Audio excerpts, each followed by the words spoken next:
And you just sprinkled the word, like you said, national security, and then everyone's got to close their mouth. That's all it is. Yeah, that's right. It's just he's excused under anything. So this could lead to dictatorship, man, or fascism, you know?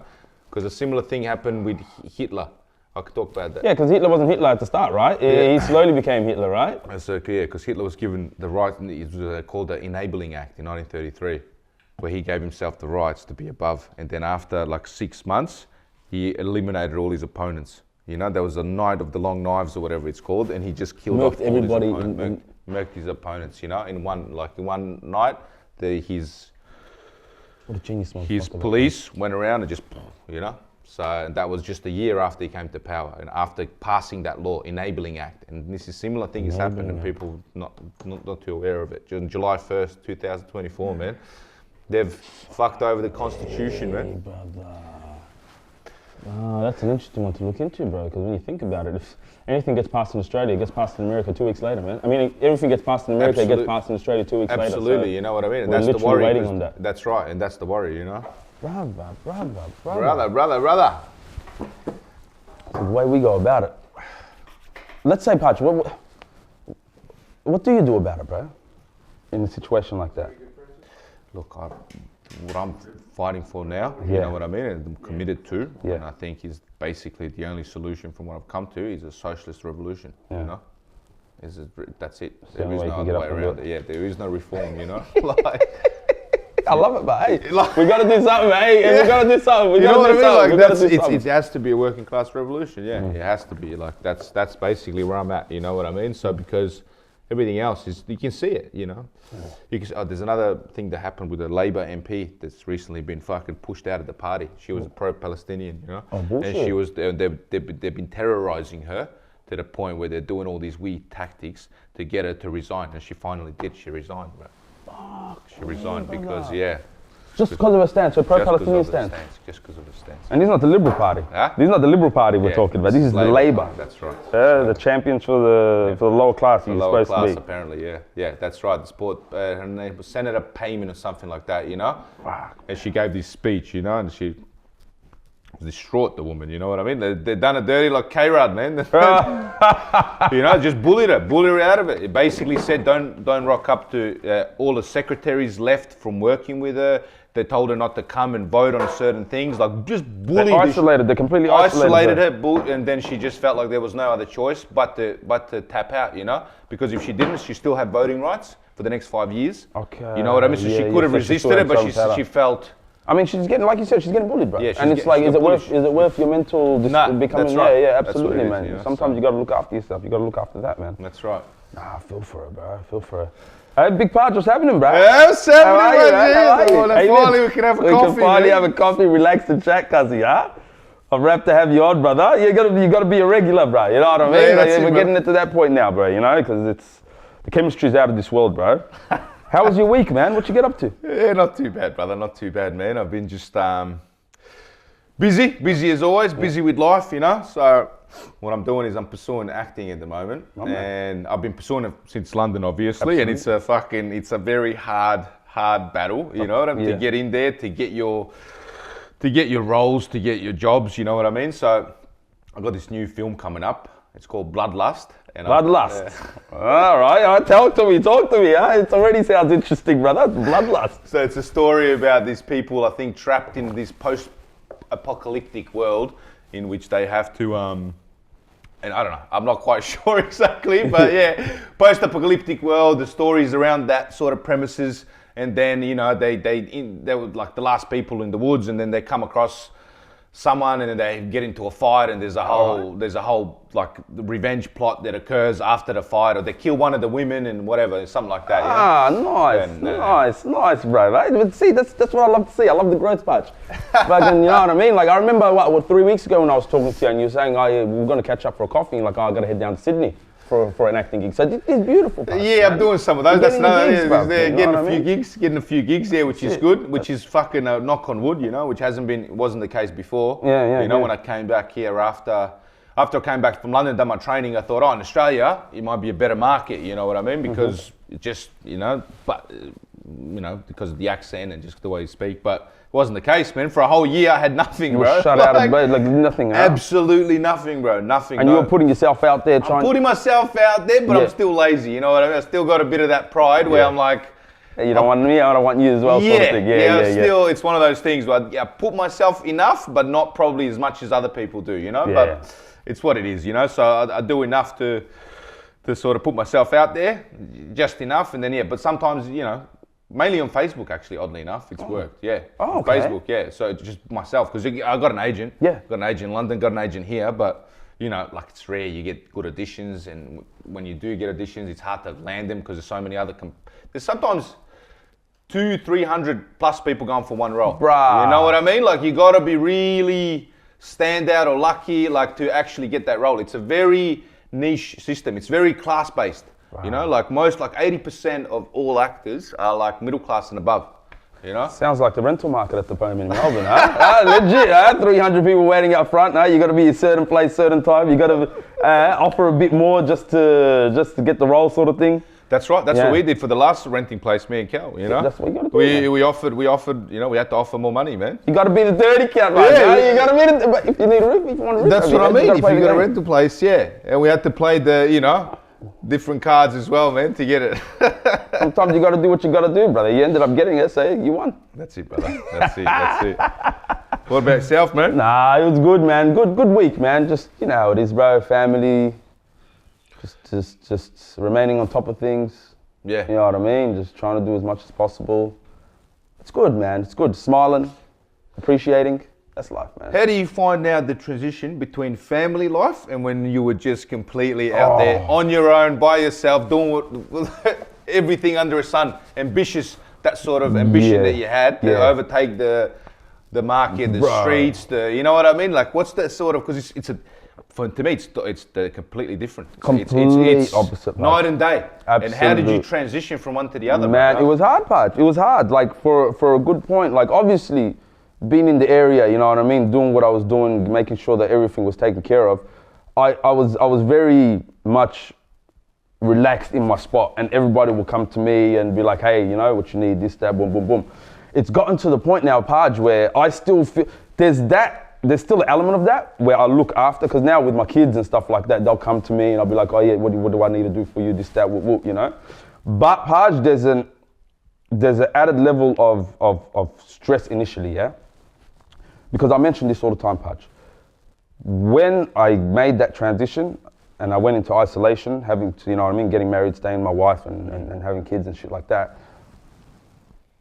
I realized there's gonna come points in times where I'm short of money. When you're trying to live the legal life, when you're working, doing this and that. Like now I've gotten to a point where I'm comfortable and I've gotten everything that I'm doing is okay. But at the time, you're leaving a lot of money here and you're going and you're working measly jobs, bro. You know what I mean, Parj? You're thinking to yourself, what the fuck am I doing here, bro? You know what I mean? Yeah. And then it gets to a point where it's like, you look at your kids in the face, and it's like, this is what you do it for, bro.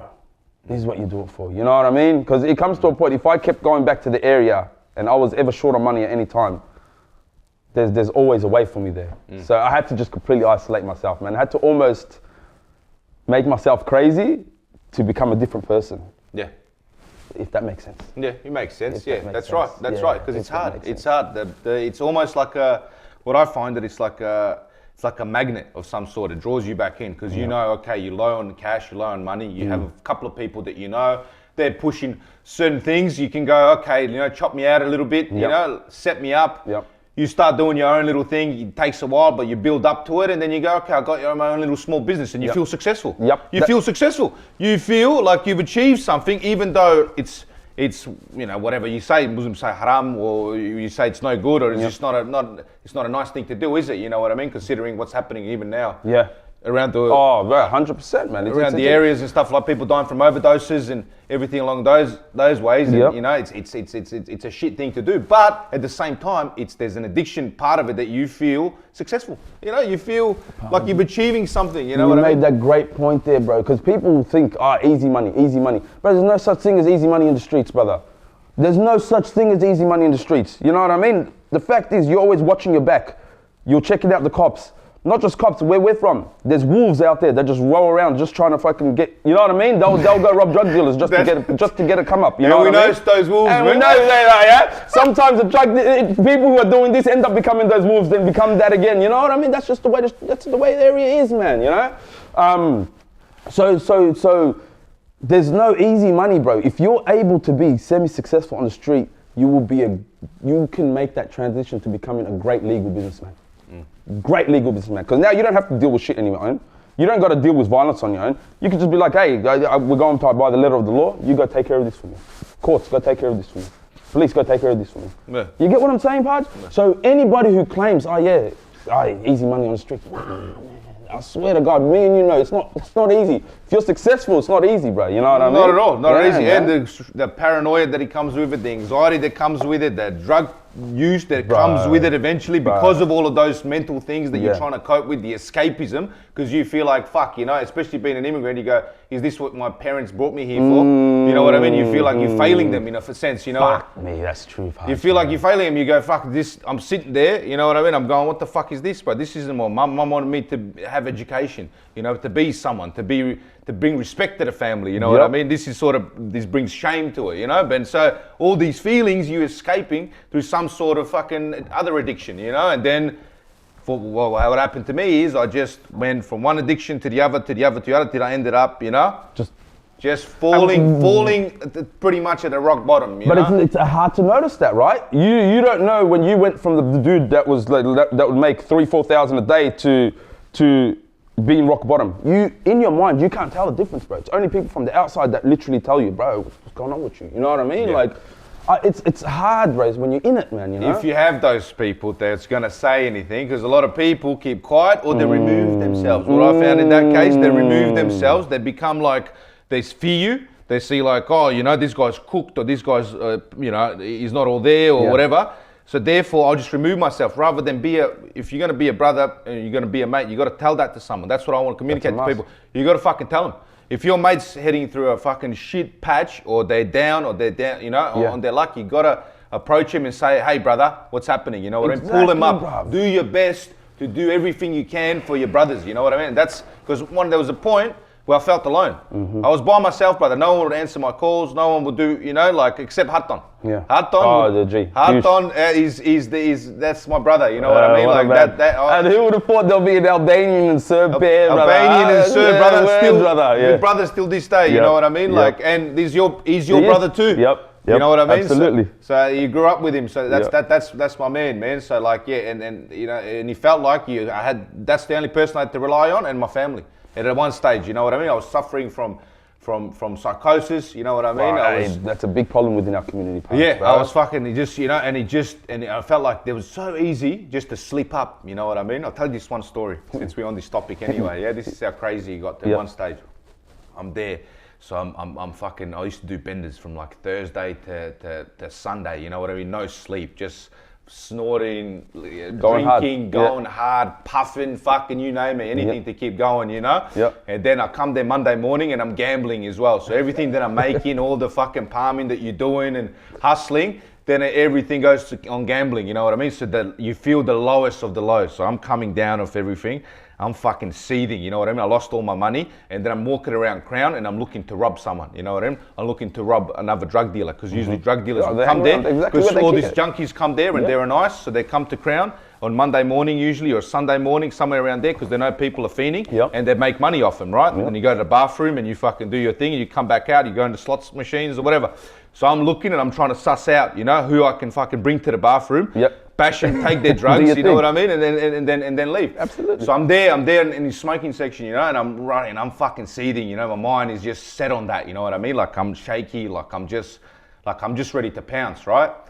And then this guy's sitting across me, you know what I mean? This big guy, fucking tatted up, chain, everything, you know what I mean? He matched the profile. He matched the profile, you know what I mean? And I'm looking at him and he approaches me. He goes, brother, you all right? You know what I mean? I said, yeah, mate, you know, I'm all right. Did he notice you staring at him? Yeah, he noticed me staring. He goes, brother, you seem a bit on edge. You know what I mean? You're all right. Here, you want to smoke? He goes, you want a beer? Right? And I'm like, fuck it. So he's already, this guy's, you know, and I'm He's like, disarmed you, bro. He disarmed you, basically, bro. He disarmed me, bro. Disarmed you, yeah, His kindness disarmed me, Yeah. you know what I mean? And he sits down with me, you know what I mean? And then we start talking, and he's telling me he just came out of prison. He'd done like a 5-6 year stint or whatever it was, you know what I mean? He was, I don't know, he done all sorts of stuff, yeah, I'm not going to mention what, but anyway, you know, we start talking anyway, and then we become mates. He's shouting me beer, you know what I mean? And he sort of calmed me down. Anyway, we traded numbers or whatever, you know, and then I went home, and then he messages me the next day. He goes, brother, he goes, I've got to tell you this. He goes, you were in my dream, you know? And I start thinking, I start tripping out. I go, this guy's fucking, you know what's going on here, bro? What kind of attraction did he have to me? He goes, my sister hugged you in my dream. He goes, but my sister passed away from a heroin overdose. Wow, that's deep, brother. And then I sat back and he hit me. I'm like, what the, you know what I mean? He goes, brother, I'm just sending you this because I thought I'd let you know, because I felt like you were like knocking on death's door, you know what I mean? When I met you, and then just made me, not that he changed me. No, but that's a sign, but bro. that was a sign that I've never felt something like that before. And I'm spiritual, but I'm not religious. Yeah. But I'm spiritual, you know, in some ways, you know what I mean? I believe in energy of the humans and people. Man. But yeah, that one there was fucking crazy, you know what I mean? Deep as shit, yeah, that one was bro. there was crazy. So that I always reflect back on that, is that how deep and how like on the bottom I must have been, that this guy sensed it to the point we had a dream and his dead sister was hugging me, you know what I mean? Bringing me up there or something, I don't know, you know? So anyway. Brother, that's deep as shit, Parj, bro. That's deep as shit, man. You see, Parj, that kind of stuff, I deep heavy, bro. Because I believe in like supernatural things, you know? I believe in jinns, well, you call them spirits, we call them jinns and things like that, you know? Like, I completely believe in that. So that was a sign, bro. That was a message from God telling you, hey, bro, you know, come back to us, Parj, right? Come back to us, Parj, huh? Right, even though I went a year after, I went even harder, you know what I mean? So it doesn't, the science works, you know, but I mean, it didn't really stop me, you know, at the end of the day, fucking knock on wood, I'm still here, I survived, you know? Even though, you know, many different times it could have went the other way, but luckily you come out of it, you know what I mean? You come out of it and that's it. And then what are you going to do, you know? You come out of it and you try to make the world a better place, I feel like. You know what I mean? That's the aim. Yeah. Is to come out of something like that and to know what rock bottom feels like, and to know how despair can, you know, how something can just drag you down in life, you know what I mean? That's drugs. Drugs can drag people down to the depths, the lowest depths, you know what I mean? And even if you live in a country such as Australia, you know what I mean? Like, so many people are here fucking addicted. Oh, bro, Parj, there's a dirty side to everywhere, bro. Every country, every city, every place in the world has the other side, bro. You can't have one side without the other, bro. You can't have the peak without the valleys. It's impossible. It's impossible, right? Yeah. So the valleys are just important as the peak. These roughed up areas, these messed up areas are just important as the two-rack and this and that. Because that's the fabric of Melbourne, bro. Yeah. That's just what it is. And I think they're even more important because more people live like that. You know what I mean? More people live in these working class areas. They're populated more and they build this society. You know, they're the ones that are putting fucking, all the production happens to these working class people. You know, all across Australia. They're the ones that are running this country and getting the crumbs from the table. Oh, bro, speaking of that part, yeah. I got an interesting one, yeah. The Africans cop hate, everybody cops hate, yeah. Every outside group cops hate, but I feel like there's a special certain hate that's reserved for Indians, bro. Yeah. But at the same time, Parj, in this very moment in Australia, if every Indian said, hey, let's just sit down and stop, half the trucks are not moving in Australia. Half the 7-Elevens are not going to be done. Half these warehouses aren't getting serviced.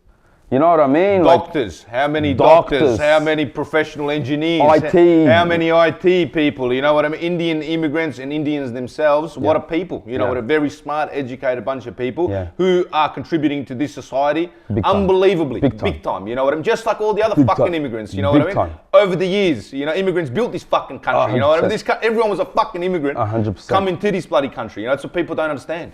That's what people don't understand. Everyone was a fucking immigrant. It's crazy to me, Parj, because we're all immigrants. There's different levels. There's different levels of racism reserved for different people, right? Like with Africans, yeah, we cop racism, but it's almost a fear. Oh, we fear Africans. Oh, they're gonna, you know, they might be violent or this or that. The racism reserved for Indians is a blatant disrespect and disregard of who they are as a people. I'm being honest to you, bro. You know what I mean? And I find that wild, cuz. I find that wild, man, because India's a great place, man. As a country, civilization has been going in India for how bloody long, man. You know what I mean? Like, it was the center of the world one day. There was a time where India was what these Western countries are today. Yeah. People were moving from all around the world to go to India. You know what I mean? That's why it's so multicultural today, right? So it's an interesting one. I just thought I might chuck that in there, Parj, because it's I notice it, bro. You know, I notice it, and it's like, yeah, I don't. Obviously, look, every nation's got fucking dickheads, bro. You know what I mean? There's some dickhead Indians. That's fact. Yeah. But at the same time, not all of them are, bro. You know? Not all of them are Parj, bro. Of course. And they take what the media does. Yeah. This is what I hate the media. You know what I mean? It does it fucking everywhere, in every country, in Australia especially. You know, it's so fucking shit, the media. Yeah? It's so shit. You watch Channel 7, 9, 10 There's news. no competition. All they fucking do is pump fear. Pump fear into its fucking citizens, giving you these stories about fucking cat food and some ridiculous stories, and then something about like, oh, this area's fucking, you know, this happened there and it's really bad and these people are fucking murderous and and it's just based on nothing. It's not based on facts. You go away from any sort of story and then you look at the facts of it and you look at statistics from the I don't know, Australian IAO, whatever the investigation. There's people that do different statistics, you know, and it's the numbers are not there. You know what I mean? The crime is not there. Doesn't make sense. The fucking the murder is not there. The way they advertise it, and these people living in fear. In Australia, I feel like more people live in fear here than they do, let's say, a place like India or Ethiopia, or Ethiopia or fucking Serbia. You know what? 100%. They live so much in fear here, bro. It's crazy. It's wild, bro. It's like they're prisoners to their own fear. They're not prisoners to any perceived danger. They're literally prisoners to their own fear. Yeah, when you look at the statistics, you'll be safe here, walking around in the fucking night on the street. Most of the time, But Parj, I think certain things get fed to certain people, right? Like there'll be certain immigrant groups that live in fear of racism, even though it's perceived, it's not as serious as it is. And then you got the certain groups of Aussies that live in fear of a brown planet or a black planet, or you know what I mean? Yeah. When in reality, the fear is not founded, bro. It's unfounded, completely unfounded. It's unfounded because the working class is mixed, bro. Yeah. You know, you go to factory floors, you go around the majority of areas, the suburbs, you know what I mean, that we from. If you go to house commissions, if you go to areas like Broadmeadows, it's all mixed, brother. It's all mixed. There's fucking all sorts of races from all sorts of colours living together as one. You know what I mean? All your neighbours are different. You know what I mean? So much harmony as well. It's it's so much harmony. You take each other's bins fucking inside of this. You know what I mean? So that's more of a representation to me. That's a representation of Australian society, not what the media says. Because the media is a puppet for fucking ruling class. You know what I mean? They have their biased interests that they want the people to conform to. Because they want to keep them enslaved, for them to keep working and not question them. So there's never a chance for revolution. And if you keep people in fear, then they're going to keep buying products, whatever you sell. You know what I mean? So whatever you're selling to them, if you give them low self-esteem, you make them insecure about the way they look, you give them low self-esteem, you know, you tell them that they're fucking shit, you feed individualism, how, you know, build a higher fence, you know what I mean? Don't talk to your neighbor because your neighbor might kill you, you know what I mean? Especially if he's an immigrant. You know what I mean? Like, don't move to this area, this is bad, you're going to get raped and murdered and fucking this, that and the other, unfounded stuff, right? And then that's what they do. They keep the people fucking divided, you know? So it functions perfectly. Media is a tool of the government, the fourth branch of the government. 100%. That controls the society, in my opinion. Yeah, you know 100% I agree, bro. Don't shoot me, man. I'm just a messenger. No, you're just a messenger, bro. At the same time, bro. But you know what I mean? Here, the messages get popped left, right, and center, bro. That's right. Speaking of the ultimate messenger, your boy Assange, bro. Yeah. He's free, brother. He's free, brother. Talk to me. Tell me about your boy, bro. You've been rocking with him heavy. Bro, talk to me. Definitely, mate. You know, I think Julian Assange for 14 years, he's been 14 years he's been prosecuted for 14 years. How many of those years in prison? Belmarsh prison he spent in super maximum facility where he wasn't given proper visitations. He wasn't given even puzzles at one stage to work out for his brain to solve, or chessboards or anything along those lines where he could stimulate his brain. This was torturous, you know? And this is from a guy, the only guilty thing that he did was releasing the truth to the fucking public of the world about war crimes committed in Iraq and Afghanistan. These are the files that were released. He done journalism. This is journalism. Real journalism. Real journalism is supposed to go against anyone that's doing anything horrible. That's right. You know what? These were horrible crimes that were committed, and yet he was prosecuted for espionage, some outdated law from America, even though he's an Australian citizen. In the UK. In the fucking UK. You know what? So how does that even make sense, you know? But this is how crazy he got. And I think the only reason why they've released him, they decided to, American government is unpopular at the moment. They have elections coming up. The Democratic Party is very unpopular. They're supporting the war in Ukraine. They're pumping billions into it while American people are starving. They are supporting a genocide in Gaza. You know what I mean? Giving funding the new age Hitler, you know? So then imagine this on their hands too, extraditing a journalist to face 140 years in America over, you know, 140 years he was facing. And he's not even an American citizen. Yeah, you're not turning on anybody. So they go, this is too much of a risk probably, and he'll expose him. Julian Assange is a smart man. He stayed principled. He stayed solid, this cunt. You know what I mean? He could have turned around and gave up information and said, I got this from here. Never did none of that. You know what I mean? So he stayed solid. He kept true to his principles. He thought that the truth was more important than his own life. You know what I mean? So at the end of the day, he would have went against him. He would have, you know, the trial would have been exposing the American war crimes. You know what I mean? So they don't want that. So at the end of the day, maybe it's a better way, you know, free him, but still plead guilty. You know what I mean? Still plead guilty. So on record, down in history. So we still win. We still get a win out of it. You know what I mean? Still plead guilty, so we can still be right in a way. You know. So I think, but it's beautiful. I think he's a great man. He's a great man, 100%. Great journalist, great guy who's done his job. You know, he's done his job too. And that's what real journalism is. You know. And now we're seeing that. Now with social media, we're seeing real journalists like Bisan, my favorite girl, Bisan from Palestine. You know. And she's exposing directly the stories from Palestine. She's exposing from directly from the source. You know what I mean? We are seeing the torture, the destruction, the displacement, the fucking, you know, the horrible treatment of Palestinians. We are seeing that now. You know what I mean? We wouldn't have seen that before if we didn't have social media. We didn't have characters like Bisan and other what's the other guy's name? I forgot. But that one dude, I remember who you're talking about. Motaz or something. I think something it was like Motaz that. or something like that. You know what I mean? To reveal these truths to the public, and therefore now we are seeing it live. You know, that's what Julian Assange did 20 years ago. Yeah. Or however long ago even it was. Before, you know what I mean? But he was the original motherfucker, and he was doing it at a time when, like you said, it wasn't cool to expose the truth, man. It was not cool, bro. Yeah, they try to hush it down then. You know what I mean? So only the people then, who would have known then? Because I remember I was in the war. You know what I mean? 2 wars. I remember being in Serbia.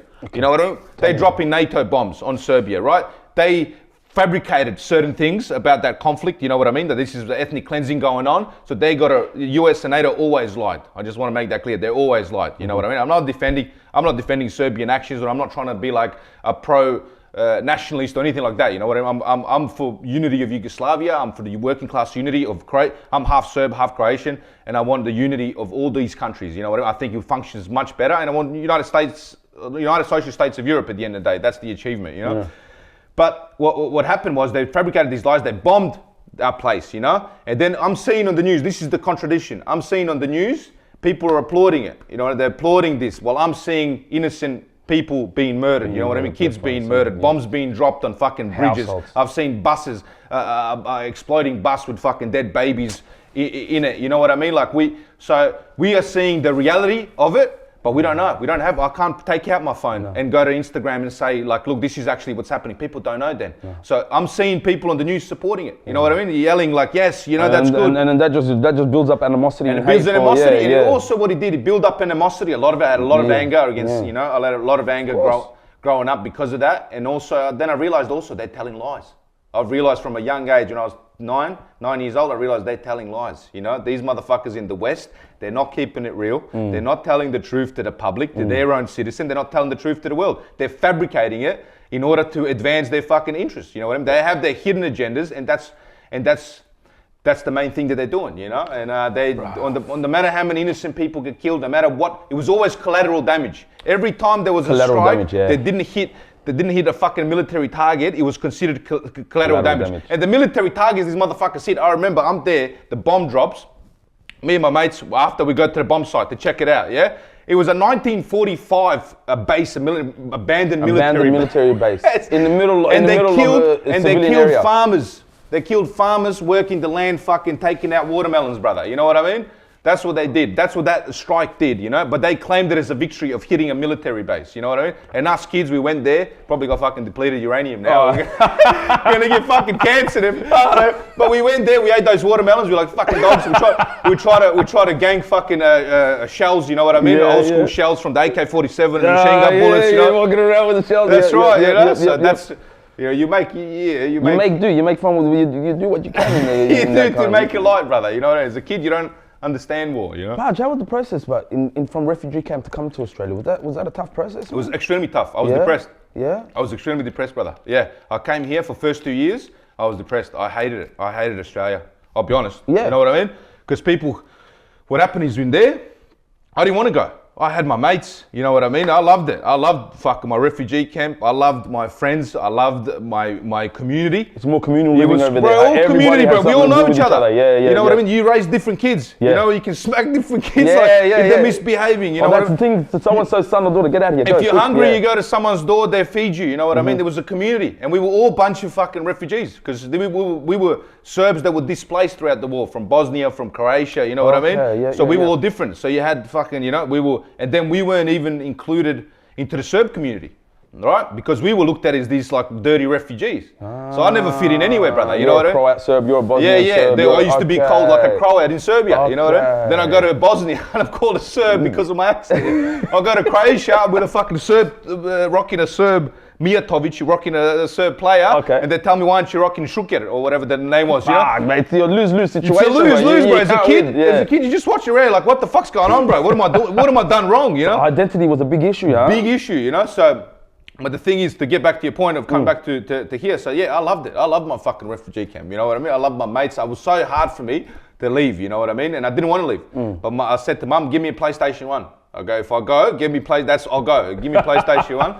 So anyway, I came for that. I came here, I got my PlayStation 1, which was mad, you know what I mean? So I'm like just playing video games. But then I thought, I'm looking around, you know, and we first went to Coolaroo. We lived in Coolaroo, so I've always been around north. Straight to the north side, straight to Brody. You were in Brody the whole time. The whole time, bro. So we're in Coolaroo with our cousins. We're cousins. We had to live with them, with the cousins, before they would find housing for us. You know, either a house commission or whether we found rent or whatever the case may have been. You know, so before we lived with them for 3 months, and I looked around and I thought, fuck, there's no community here. Yeah. I lived in these suburbs. The neighbors didn't talk to each other. Yeah. No one, the kids weren't playing on the street. No one hung around together. You know, my cousins and stuff like that. They really didn't get up too much, you know what I mean? It wasn't that really bonded. That I was sick. School, come back home. He was up soon. I just thought, I'm like, fuck, man, you know, like, what's going on here, bro? This isn't a lifestyle that I hated it. First 2 years, and then I became mates, got a few mates, you know what I mean, through going to primary school and stuff like that, and then he was all right. Then I hung around with the Assyrians, you know. You found out the Bronx in Brody. Yeah, that's it. I hung around with the Assyrians in Brody, you know. Shout out to Lorin, to fucking Sargon, to Petros, to all of them, you know. And I found my peoples, you know. And I found Abdi Risak, my fucking Somali brother. And you find your immigrants, you find people that you relate to, and then you just stick together and you try to make it, you know. And you make like. I was shocked that. Sorry to cut you off. I was shocked at one stage because Parj, growing up in the area, I rarely travelled out. Brody was like a hike for me back in the day. You know what I mean? I was shocked that there were Somalis in Brody, bro. I was shocked that there was Africans in Brody at the time. I thought literally that we were just in North Melbourne, Flemington, Footscray, Carlton to an extent. You know what I mean? Yeah. Well, what was the population like of Africans there? Was it large or? There was quite large, yeah. I think it was specifically the Arladi tribe. That was the tribe, you know. There was the different tribes, you know. Somalia, as you would know anyway. So there's different tribes. They got their own tribe. That's right. So I think it was mainly the Arladi tribe, and then there was a few different ones, you know. But it was mainly like they were a big community. Yeah. Because I grew up with them. Because me and Abdi were friends from primary school, and then I used to go and play soccer Friday nights at the Broadmeadows Community Centre where I work now, you know. So I used to go there on Fridays and we play, and it was called the Somali night or whatever it is, you know what I mean? So they cut up a few fruits and stuff like that. The guy opens up for indoor soccer. We all play, we split into teams, there's infighting, and I was the only fucking white guy with all these Somalis, bro. They call me Adanka. So I got the name Adanka, you know what I mean, from there. So and it was mad, you know, I loved it, you know, but it was a big community. So every time, it was there. So did you find it was just Somalis there though, yeah? Just so Somalis, when you came to North, you're like, that's when you started figuring out that there was other Africans like Eritrea. Yeah, so that's right. I grew up with Somali because there was one Ethiopian there that everyone wanted to bash. You know what I mean? There was one like he didn't fit in. Yeah. You know what I mean? There was like He was a sick cunt. He was a bit odd. You know what I mean? Like, he was a bit odd. I don't think not because he was Ethiopian, but he had this animosity, you know. No. Somalis and Ethiopians, Habash, like they got a lot of animosity for each other. He wanted to prove something, then he'll just get bashed every now and then, you know what I mean? But he kept coming back. But he kept standing up, right? He was outnumbered, he kept coming. He was outnumbered, but he was a hard man. He'll cop a flogging every time because he'll disagree with the calls, you know what I mean? Because it was a jungle, bro. You play, you get chopped, you know what I mean? That's how it was in the area as well. You get chopped, you get up, you know what I mean? You're not going to complain too much, you know what I mean? Whereas some people complain that the only people that can make calls like that are the people who had balls, basically. No, that was a foul. Okay, all right. You know what I mean? All right, you got to punch this. All right. That's right. You just cop it. That's it. If you had some sort of standing, you can call it a foul. You know, even then it's a dispute. You know, absolutely. There'll be someone else popping in. All the time there were fights. You know what I mean? So, but then when I came. Because then first what happened is because I went to uni high. You know, so uni high was because my mum sent me away from Broady. Because she hooked it up with my sort of family relatives. They lived in Carlton. Okay, they had that address that got you into the zone. They got me into the zone. So I ended up going to a much better school. You know what I mean? Even though at the start I didn't want to go. You know, I was like, what the hell is this? But I went to a better school. But then the first people that I made mates with was Somalis. I found Carlton fellas? Yeah. Carlton fellas, you know. So I see my mate. I see Omar, actually. It was Omar. You know Omar? Omar's my man, you know. So I see Omar. I'm looking at him. I go, fuck, this guy looks like Somali, you know. So I start saying a few things to him, you know. I'm like, what are you? Yeah, I start. And then he's like looking at me like, who the fuck's this guy? Then we start talking, this and that. That was my first friend, you know. So it was mainly, then Omar, Abdi, Muhammad. So they were my first friends, and then I've just branched off and met some other people. How'd you link with Gushmat to get to North, cuz? You could have been kicking in Carlton. I would have been at your head, bro. I would have been chasing you down the shit, isn't that? That's right, I did. Yeah, I did. Yeah, I was a fucking flat whore, man. I went fucking all the flats. But you found your home, brother. I went all flats, man. I had love for all the flats, you know what I mean? Because I remember I was hanging around in Carlton, It's the same attitude. Everyone has the same attitude. But I loved it, you know, because in that area, it's funny how you get drawn back to different places, right, in life, even though you're removed from it. So my mum removes me because I'm hanging around with the Syrians at the station, trying to steal cars and fucking just heading down a different path, you know what I mean? Yeah. Getting suspended from school and whatnot, you know. So she's like, no, I want education for my son. You know, this is not what I'm brought him here to Australia for. Mum's an educated lady. That's what she always wants to do the best for us, you know. So she moves me here to a better school, which was a better school. But then you find your peoples, man. You always find your peoples. You end up finding the same people. And I'm like, this. And then the people that I related to the most, they came from flats. They came from the house commission areas, you know what I mean? So I'm like, fuck, these guys are the same. We got the same interest in music, you know. We all bump rap. We bump rap music. At the time, was fucking Game or something was on. We loved the Game. When that was in the Game was G Unite, and you know, like it was all that sort of stuff. Yeah, that was when the Game was popping. Absolutely. The Game was popping. So you find your people and stuff like that, you know. And then that's what happened. And then you find people. And then I went to Carlton. And then in the end, but Goosh, I thought I met him through, because I see first what happened with him is, I'm going to tell a story. Let him know about the story. Because I see this bloke.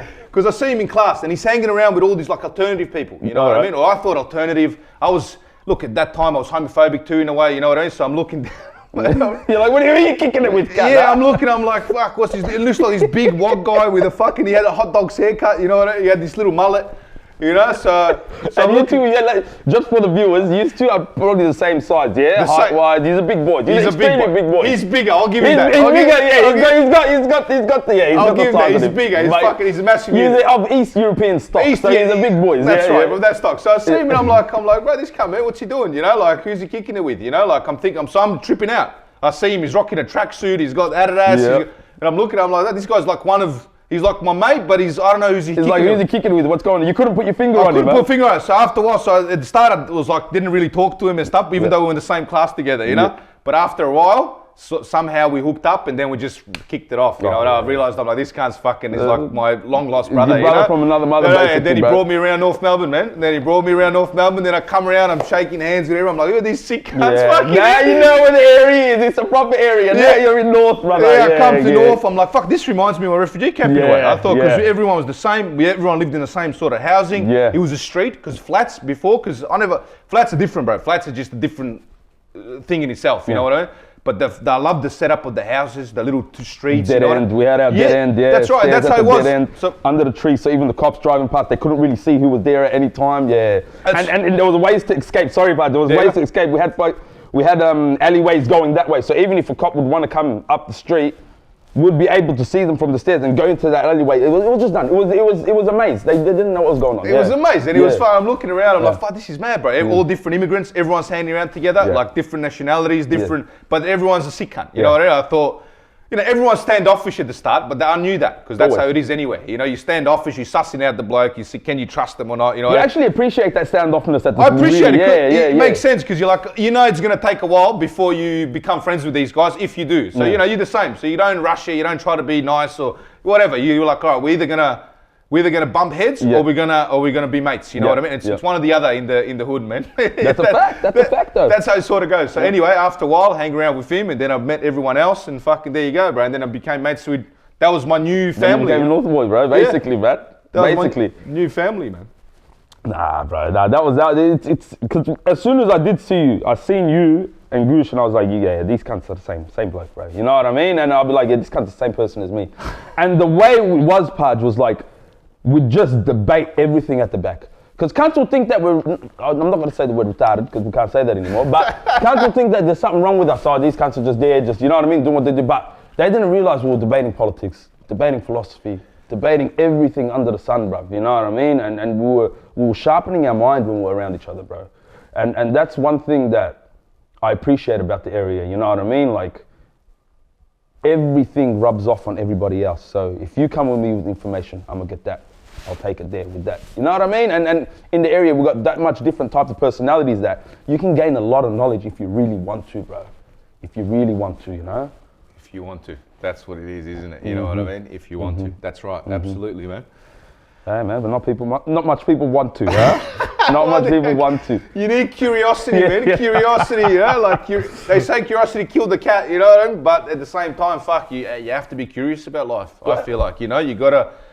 You want to know. There's a thirst for knowledge. You know what I mean? When you speak to people, like you get so much to learn. It's a multicultural society we live in. Everyone brings their story. You know what? I want to know about Ethiopia. I want to know different sections of Ethiopia, how it functions. You know, I want to know about Albania. I want to know about fucking whatever, Iraq, Assyria. Why is it the Syrians don't have? What happened to our history? But they're associated with being Assyrians, you know what I mean? So everything's fascinating to me. I always found that interesting, what the difference between a Chaldean and a Syrian, and you know what I mean? I always found it interesting that they followed Orthodox Christianity. I find it interesting that the Assyrians were the ones who actually invaded Egypt, and when Egypt was like full of people from the south, it wasn't the Greeks who went there initially, it was the Assyrians that went in there. You know what I mean? Like there's massive just kingdom, man. Yeah, bro. Massive kingdom. It's interesting knowledge, bro, and they're an ancient people, bro, and there's a lot of different ancient peoples like Ethiopia, Serbia, Somalia, like all of these places, like people have been going for years and years and years, bro. You know what I mean? So yeah, it's an interesting one, Parj. Parj, let me take it to another angle, yeah? OJ. Your boy OJ, bro. Who, OJ the Juice Man? OJ, I love OJ the Juice Man. But OJ the Juice, look, OJ Simpson, interesting one. Okay. So recently, he was, the BET Awards, they honored him. They honored him, but not in a sense where it's like OJ, you know what I mean? It was, they went through all of like the black legends, because as you know, BET, Black Entertainment Television, they went through all of the black legends that died during the year. He's obviously, he's won a few Super Bowls. He was a huge NFL player. He got celebrated as well. Not celebrated, but there was a picture of him, a little momentum, when he was alive, died, or whatever. What's your opinion on this? A lot of people are angry, bro. Stephen A. Smith came out, was talking shmed, you know what I mean? Saying, this is wrong. And you know him. He puts on that little, he puts on that little... It's your boy, Stephen A. He puts on a little bit of that twang that makes Southern white people a bit comfortable. You know what I mean? Like he puts on that slave accent every now and then just to make, just for the viewers. You know what I mean? Yeah, for clickbate, man. Clickbait. You know what I mean? He's a clickbait whore. Yeah. But he was going off and he was running a lot of the right wing talk on it. In a sense where it's like they were getting dirty. There was a lot of people getting dirty, saying, "Hey, this guy's he's the murderer. He's murdered 2 people. This, that, woo, woo." In my eyes, he was never convicted. That's right, absolutely. And we've got to hold law under democracy to a certain degree. Otherwise, what's the fucking point of it? You know what I mean? What's the point of it? Then you're going to have like what's happening now as well, with Trump or Biden gaining powers in order to do whatever they want after July 1st, So it's a similar thing. So now law is given into their hands. And in instance, he's proven he's innocent, and you got to celebrate. You got to cut. Nowadays, what people do is they just they dehumanize everyone. You know what they do is they just like character assassinate everyone. This cancel culture and this fucking I can't say that word, but it's shit. Because first you got to separate. This guy was a great sportsman. Yep. That's it. Celebrate him as a sportsman. If we bring everybody's personal life into them as a people, we would not be celebrating no human being on earth. That's right. Everyone's got That's what skeletons. Like with all these, there's bro. this crazy witch hunt of artists. You know what I mean? Kevin Spacey, who was everyone. They've been proven innocent. Yeah. There's a massive hunt about Julian Assange now, calling him. They tried to put a dirty charge on him as well. They put a dirty charge on him, and there's a lot of this stuff happening as well. I'm not saying that happened in OJ's case. I'm not too relevant with his case. Never looked into it.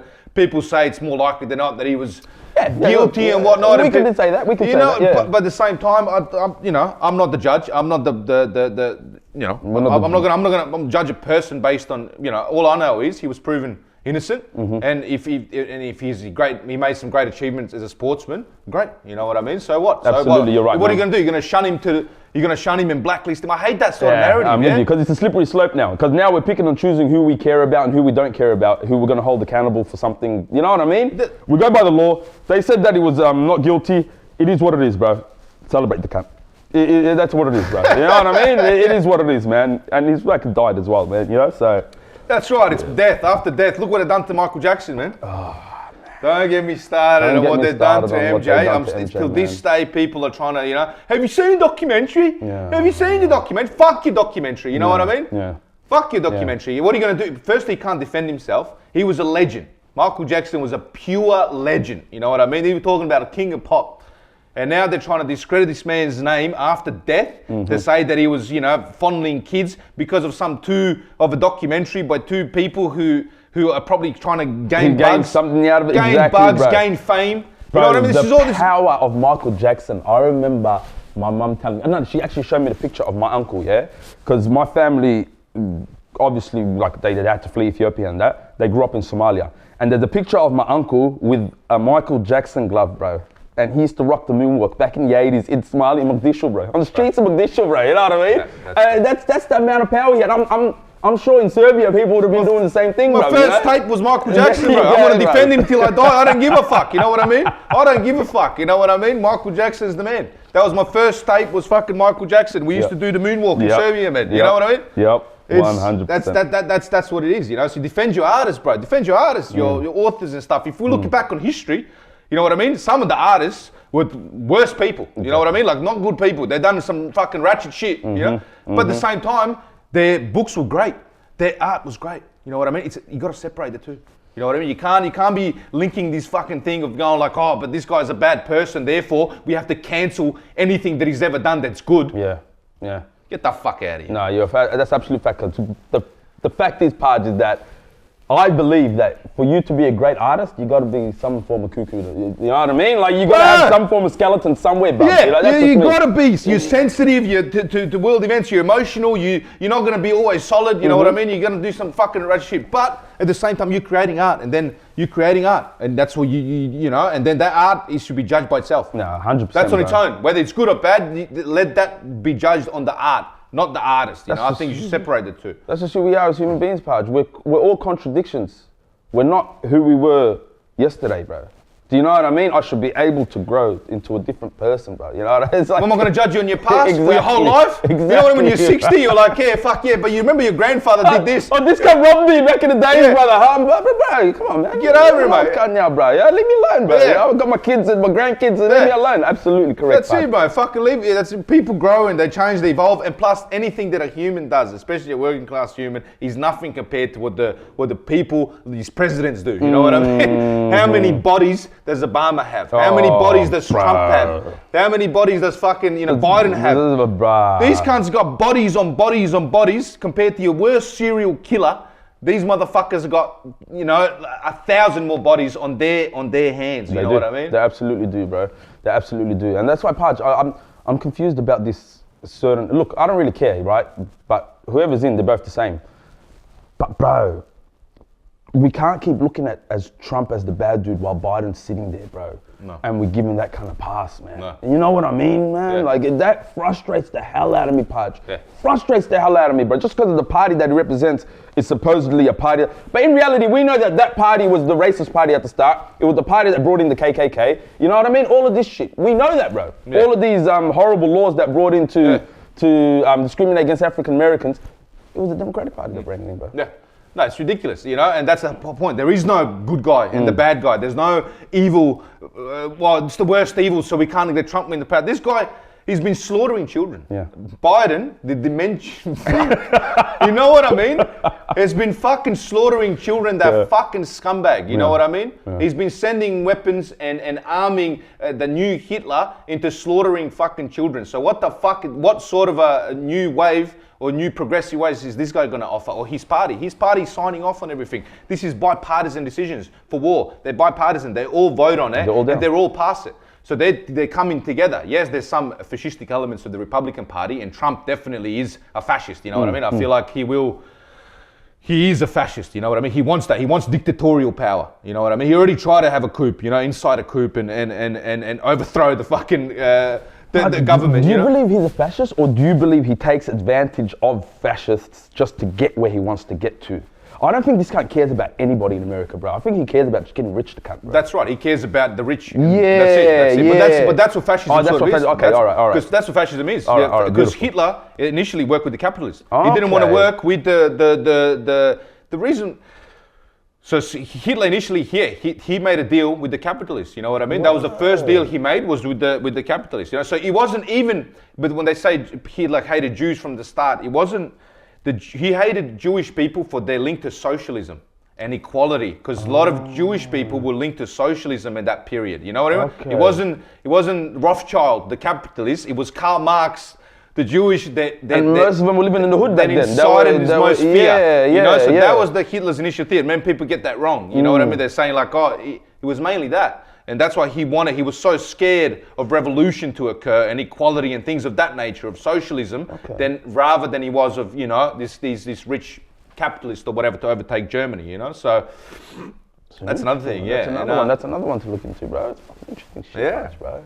Fucking interesting shit, man. And now it's recently what I've from July 1st, of this year, there was a passing of the law, because there was the incitation of the coup by Trump, and now they've dismissed those charges, basically saying that can be in accordance with the president. So if the president from now on, whoever it is, whether it's Trump or Biden, says that this is a national threat, or this is a terrorist threat, or this is a threat to national security, they can assassinate people, even their own country, like what they've been doing overseas. Now they brought that law into effect in America, where they can do whatever they want, and they can't be prosecuted for it, because now the president is above the law. After July 1st, the president is above the law in America, and they can be excused for everything, so they can't be prosecuted, which is crazy, because that happened with Hitler. He came to power, and it was called the Enabling Act in 1933. It was an Enabling Act which gave him powers, like dictatorial powers over the people. So therefore, within a couple of 6 months, there was only one party. So he eliminated his opponents. So there was no two-party system in Germany anymore. It was one party. And then after a year, there was a Night of the Long Knives, in which in which he assassinated all his political opponents. You know what I mean? And then it just transformed Germany into dictatorial rule, and more towards fascism as the years progressed. After that law was passed. So where's this heading? I don't know. Slippery slope. Where's this heading? That's right. Yeah. You can't give, even in the Constitution, I was reading the American Constitution, the Bill of Rights, or was it the Declaration of Independence? It says to the American people, it says, all men are created equal. And if the government is being abusive or abusing its authority or its power, the people have a right to revolt. This is in the Declaration of Independence. 4th of July just passed, so I just want to let the people... And that's exactly why Americans are so big on guns. And those guns were not meant, like the original founding fathers of America, those guns were not meant to kill each other as citizens, bro. It was meant to, if this government gets out of line, you come to arms and take care of what you can take care of. That was Thomas Jefferson, man. No, 100%. You're absolutely right about that, Parj. You're absolutely right about that. Bloody hell, man. What a dirty bloody world we live in, bruv. Yeah, we do. We definitely do, brother. Yeah. Dirty world we live in, Parj. Dirty world, man. But look, I just before we get into anything, I wanna put this out there, yeah, that there's a certain thing that's being put into drugs these days, yeah. Yeah, that's I think it's 100 times worse than fentanyl. I don't exactly know the name, but we'll get it inserted on the clip. It's literally, people are dropping, man, left, right, and center, huh? So everybody out there, if you take drugs, you take drugs, man. Like, I'm not gonna turn around and say, hey, think less of you or not, because everybody's at a stage in life where they're gonna get better in their own way, you know what I mean? But please look after yourself and make sure you know who you're getting it from. Yeah, because that's the only way you can safeguard against it. Hey, Parj, call me crazy, man, but I'm at a point where I think they should legalize drugs like they do in Portugal. Or not even legalize, but decriminalize to a certain extent. I agree. Yeah, Yeah, a few grams, you know what I mean? Obviously, I don't want drug lords coming in with fucking kilos and kilos, but yeah, a few grams, at least, so then they'll be able to do it in a safe environment, go and test it, see what's in it, see what's not in it. I agree, because this way, I mean, it just happened. It happened in Broadmeadows, you know, where 4 people were found dead, and it just came out recently that it was an overdose, you know what I mean? And it breaks my heart, man. One of the people was a young 17-year-old that had a future, bright future. That had a bright future, and you know, it's taken away through you know, through overdose, through drugs, you know, and it's just sad, man. And like, and we can sit there and say, oh yeah, people die in Broady, people die in Flemington, they're just this or that. But the reality is, for the people who live in Toorak, your kids on the weekend, they're partying, yeah, they're getting a bag of Coke. You don't know what's inside that, man. You know what I mean? This affects everybody. You know what I mean? And the fact is that these upper class mother effers, they use drugs more than we do in the lower class areas. That's just a fact, bro. That's a fact. You know what I mean? I think I've seen it firsthand. You know what I mean? Some of the people that were customers, they were fucking coming from, you know, from the east, man. You know, like most of them, and they'll buy the most. You know, they'll buy the most, and they'll like, you know, they'll pay the top dollar for it. You know what I mean? And they party, they love it.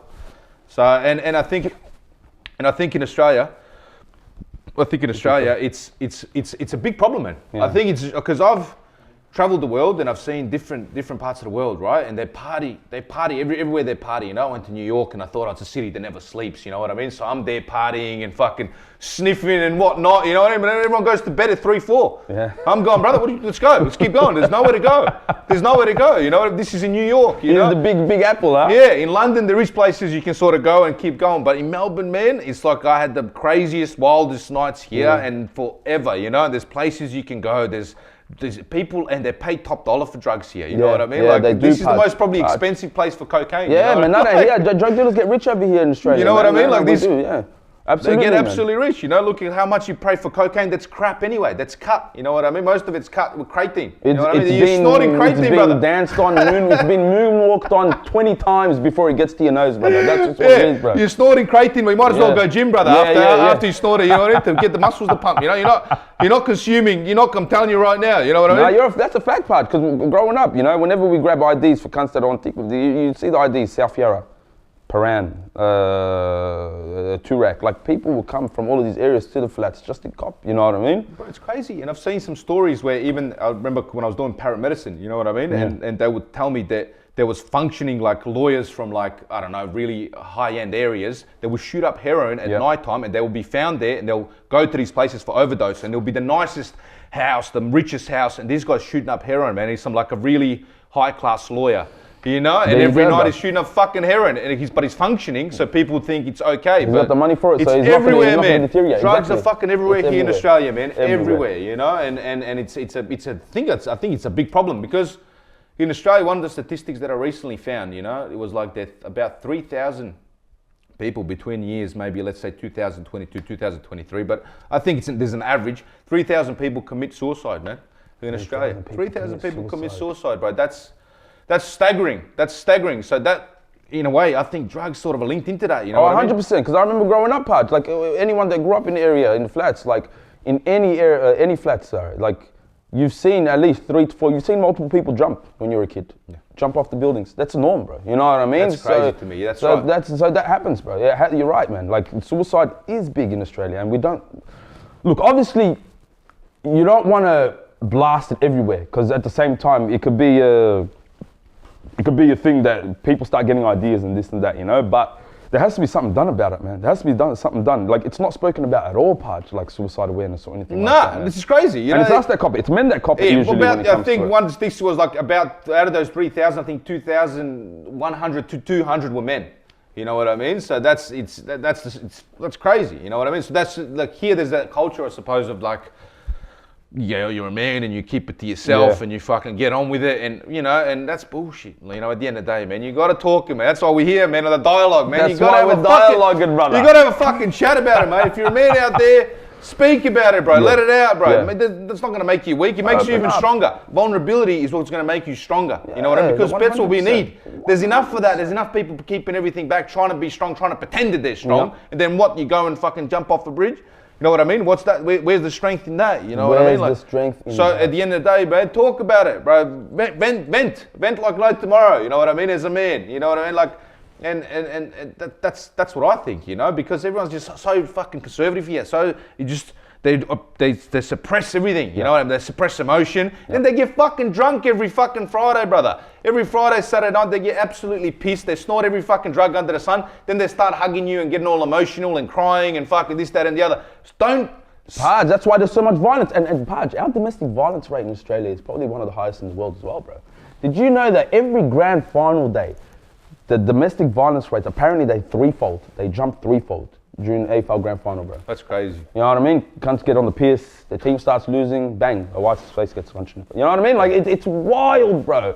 It's wild, bro. And like you said, I think that's all linked to us not talking, bro. Not opening up. You know, and our rage is let out when, not our, all right, but people's rage is let out during the times where you can get angry, you know what I mean? Like, oh, my team lost, and it's just out of proportion rage, you know? What's going on out of proportion, bro. How many bro. punch-ons do we have in Melbourne? You know what I mean? I used to get in punch-ons every fucking weekend. Every weekend I'll get into a fight, you know what I mean?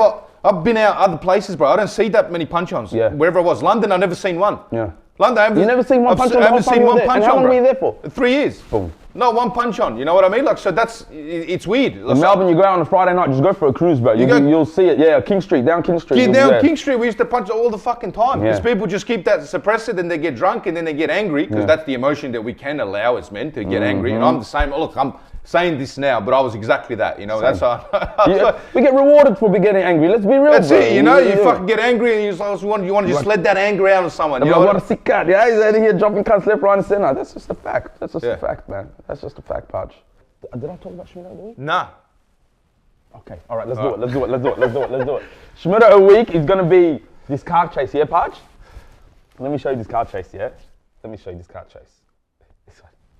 These two refuse to give up quietly, How are you going to get out of it? We're going to have to run. planning their getaway even as police drew their weapons. Go, go, go, go, go, go, go, go! Go, baby, go! Go, baby, The wannabe thieves took off in an allegedly stolen Mercedes, weaving through trams. You're right, babe, you're right! I know, I'm just getting away from it. How's that for driving, darling? And speeding through numerous red lights across Melbourne's inner northern suburbs. Get me away. Good driving or not? Ends up going through Carlton, Chase Parkville played area. out over 7 dangerous minutes. We're going to get out and run. Not yet. I've got a flat, we have to. You got a flat? I'll pop the tyre down. Pedestrians Look at that, he's stopped still in got their manners, tracks mate, you know? to Oh, avoid look at becoming that. collateral He's damage, He's under complete duress, yet he still fucking has hyping got manners. themselves up. We're gonna have to get out. Calm down, you're right. Just keep driving. That was wicked driving, baby. That was wicked driving, babe. Nearly f***ing done. We were nearly fucking, I'll shoot myself. With police in pursuit, We're not going to be able to drive it around. They're tracking it. Okay. Well, Finally getting frustrated out of now, right? That is like Get on bloody the hell, train or cuz, something right? straight away. the driver and his female passenger forced through traffic, Mate, lucky I got out of there like I did. Not one scratch on the car. thinking Oh, it's they'd going down shaken Brunswick police. Turn this way. Going down Bond Street 663, brother. Sorry. But moments later, Did they come our way? Here they come. Really? Yeah, Really? yeah. Oh no, man, they're catching up to him, man. The pikes, man.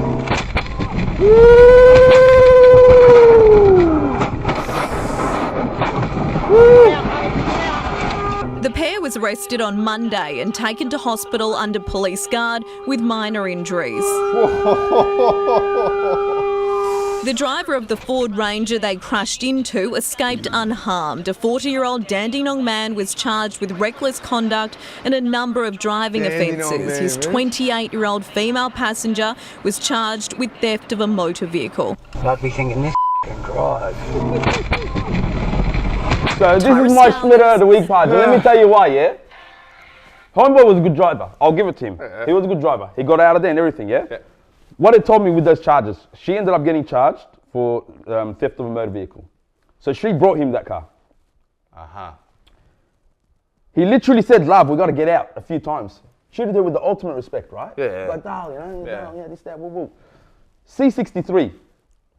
You got away from the cops. There was a few periods there where he was away from the cops, right? He chose to go onto Brunswick Street. What was the Brunswick Street? Or what street was that actually? Brunswick Road, was it? Well, Brunswick, yeah, but I think they cut off there. I think so, yeah. He went to very dense streets, man. He went to extremely trafficked fucking streets, you know what I mean? Like, it's the last thing you do, man, you know? Go side streets or go in some fucking, get in a freeway, brother. Do you know what I mean, man? Yeah. So the level of shmedo from 1 to 10, yeah? I won't give him a level 10 shmedo because he did multiple things right. He was respectful to her. Yeah, he was a gentleman, right? Didn't swear at her once. Even though there was a couple of times where I could tell by his voice, he's like, get the fuck out. He just wanted to, you know what I mean? He just wanted to yell at her, bro, you know? But he did it. I'll give him that. He drove exquisitely for a good amount of time. This is where it goes wrong. You're in a C63, bro. You're a brassy. Yeah? You're cruising down the inner city streets, yeah? I think there was a point where you got away from the cops a couple of times. My man, you could have pulled up, jumped on a tram, and just slowly dipped away, bro. Yeah. You know what I mean? Yeah. Literally, you could have, but you kept going. That's why he's my shmedo of the week. I'll give him a 5, level 5 shmedo. Yeah, I'll give him a level 5 shmedo because he did a lot of things right, but did a lot of things wrong. So I'll give him a level 5 shmedo. Where would you give him, brother? What would you give him there, man? He done good. I reckon he should have left earlier, the car. You know what I mean? Because they got away pretty scot-free. The cops were still recovering from the shock. Yep. So don't get away too long, bro. Don't drive too long. Get out in those busy streets. Park it somewhere. Get out. You're right. Get on a tram or somewhere there, brother. You know what I mean? And just ride off into the sunset. Disappear, bro. Disappear. You know what I mean? You can't keep riding that car, bro. It's a hot car anyway. You know, it's got a flat tire, like you said initially. So yeah, I've got to give him. I'll give him a 6. All right, you give him a level 6 shmedo. All right, our shmedo of the week, 6, 5. He's not as bad as others, right? But he's still a shmedo. So there we go, bro. We'll let that out, huh? My motherfucking brother Parj, bro. That's you, brother. Sick cunt. Till next time, huh? Take care, brother. And we out.